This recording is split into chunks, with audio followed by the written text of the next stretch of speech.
What happens when one of America's favorite talk show hosts faces off with a comedian known for testing limits? The result is nothing short of explosive. Jeff Dunham, the ventriloquist who has sold out arenas worldwide with his bold puppet comedy, found himself caught in a confrontation no one expected.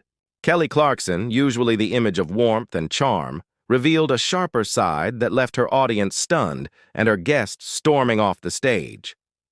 The tension was heavy, the exchange was fiery, and what began as an ordinary daytime interview turned into one of the most awkward moments ever broadcast. This was not a joke or a publicity stunt. It was raw, real, and unforgettable. Before we get into how it all unfolded, make sure you subscribe and tell us in the comments what you think really caused the meltdown.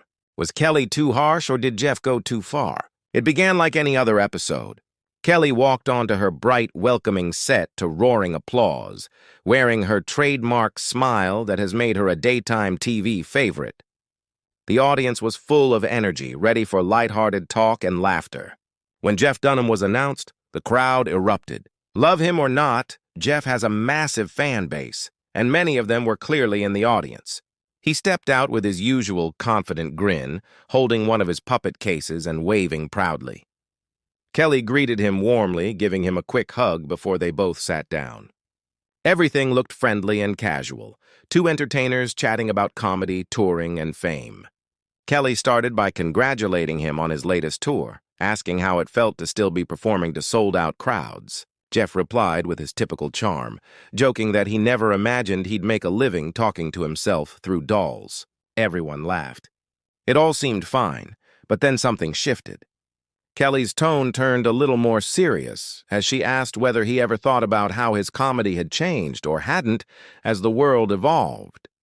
It sounded casual, but there was an edge to it, Jeff noticed immediately. His smile tightened as he calmly said that comedy is subjective, that his job was to make people laugh, not to follow every social trend.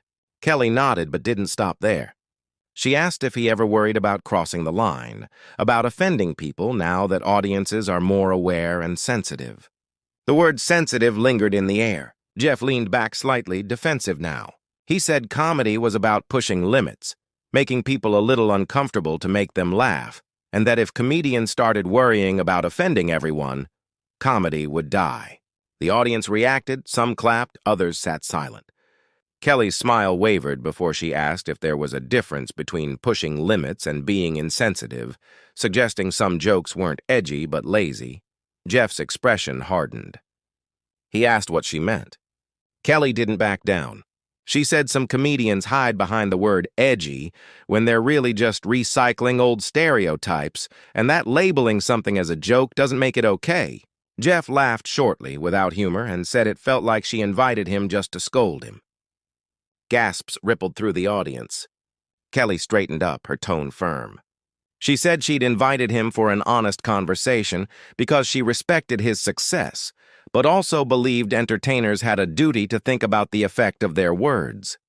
Jeff shook his head and said that responsibility was just another word for censorship, that comedians should focus on being funny, not careful. Kelly shot back that being mindful isn't censorship, it's decency. The studio went completely silent as the two locked eyes. Jeff raised his voice slightly, saying comedy wasn't about decency, but truth, saying the things people think, but don't say. His puppets, he said, let him explore uncomfortable ideas in ways that make people laugh. Then he added that if Kelly couldn't understand that, maybe she didn't understand comedy at all. The words hit hard. Kelly's face flushed, but she kept her composure. She said she understood comedy perfectly, that there was a fine line between satire and cheap shots, and that hiding behind a puppet didn't make a bad joke acceptable. It made it cowardly. Jeff went red. He stood up suddenly as the audience gasped. Kelly stayed seated, looking up at him, a mix of shock and defiance in her eyes.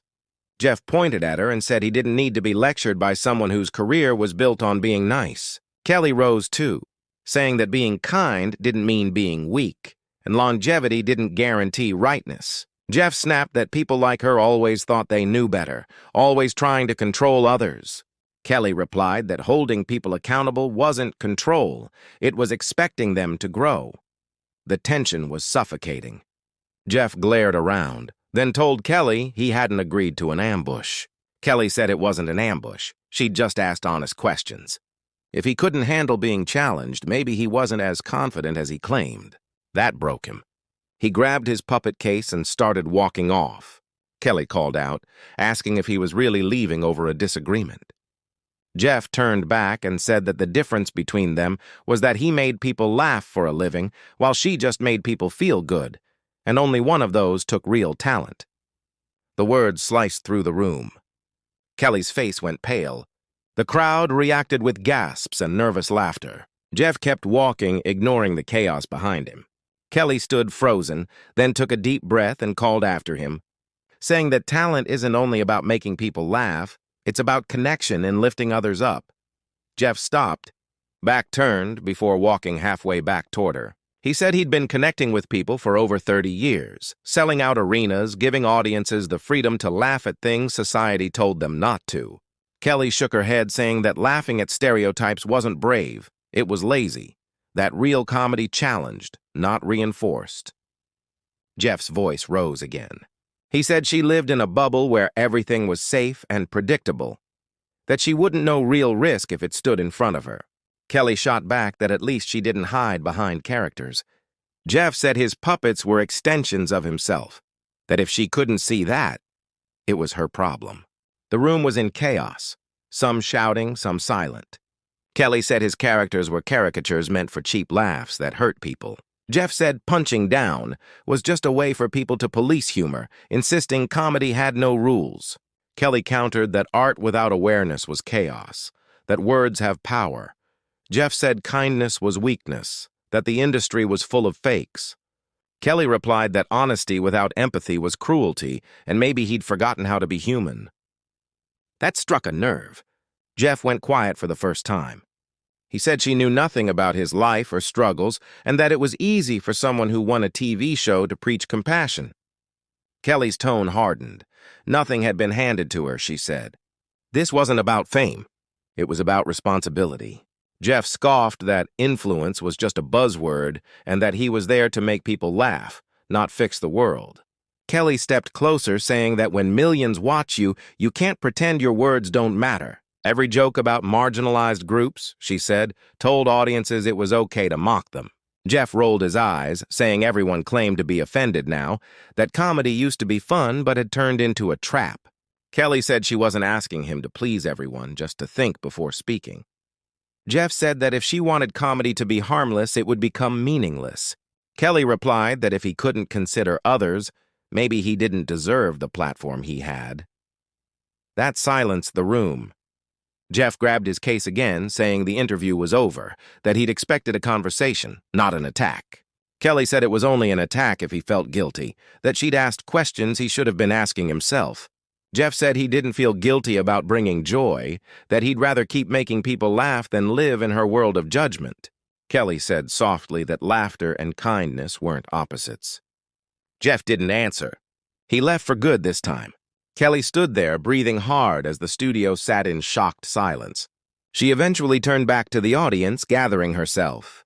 Looking into the camera, she said what happened wasn't scripted. It was a real, heated exchange. Sometimes, she said, disagreements happen even when both sides think they're right. She said that comedy and laughter were important, but so were empathy and accountability, and she didn't regret asking what she asked. The audience slowly began to clap, growing louder. Backstage, Jeff stormed through the hallways, ignoring staff. Outside, he threw his puppet case into a car and left, face tense, eyes straight ahead. Alone in the back seat, he replayed the argument in his mind. At first, he felt justified, but the more he thought about it, the messier it seemed. Maybe both had stopped listening halfway through. Meanwhile, Kelly sat quietly in her dressing room, shaken. She'd never planned to provoke that kind of reaction. She just wanted an honest discussion. But it spiraled. Cameras caught the shouting, the walk-off, but not the reflection that came after. Maybe, she thought, that was the real story. Not who won, but what happens when two people stop hearing each other. So what do you think? Was Kelly right to question Jeff's humor, or did she cross a line? Should Jeff have stayed, or was walking off his only option? Let us know in the comments, and don't forget to subscribe for more stories like this.